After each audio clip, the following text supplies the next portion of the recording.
మీరు చూడండి ఈ రైతు భరోసా కూడా ఎవరికి పోతున్నది చెప్పండి. తెలంగాణలో ఉన్న 90% పైగా ఉన్న ఎస్సీ ఎస్టీ బీసీలకి ఉన్న భూముల లెక్కెంత? బీసీ కమ్యూనిటీలో అయితే ఎంబీసీలకి అయితే ఎకరం భూమి కూడా ఉండదు. ఇప్పుడు రజకులకి, మన నాయి బ్రాహ్మణులకి, ఎంబీసీ కులాల వాళ్ళకి ఏమన్నా భూములు ఉన్నాయా? ఇంకా మిగతా కులాలకు కూడా కొంత వ్యవసాయం చేసేటువంటి కులాలకు కొంత ఉన్నది, వాళ్ళకు కూడా ఎంత ఉంది?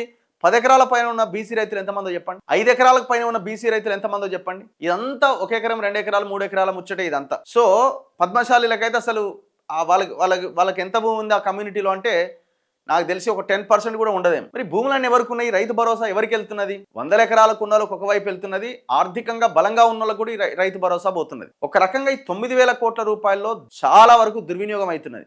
ప్రజల డబ్బులు ఇట్లా పంచుతున్నారు ఒక రకంగా చెప్పాలంటే. ఇప్పుడు ఈ కామెంట్స్లో ఇప్పుడు మీరు చూడండి, రైతు భరోసా ఇప్పుడు అడిగే వాళ్ళంతా చిన్న చిన్న రైతులు, వాళ్ళంతా పాపం. ఇది ఏమైపోయిందంటే ఇప్పుడు ఇది తీసేస్తే హే ఇక అయిపోయింది, ఇక ఎలక్షన్లో వీడు గెలవడిగా అనే కాడికి వచ్చింది పరిస్థితి. సో గవర్నమెంట్ ఏది ఏమైనా ఆ 9,000 కోట్లు 10,000 కోట్లు టంచనగా నెల అటు ఇటు వేయాల్సిన పరిస్థితి వచ్చింది. ఇది వాళ్ళ వర్గాలు వాళ్ళని నిలబెట్టుకోవడానికి పెట్టుకున్న స్కీమ్ తప్ప ఇది మన వర్గాల కోసం పెట్టినటువంటి స్కీమ్ ఇది కాదు. గుర్తుపెట్టుకోండి. ఏమొస్తుందండి? 1 ఎకరం ఉన్న ఆయనకు 5,000 వస్తుంది.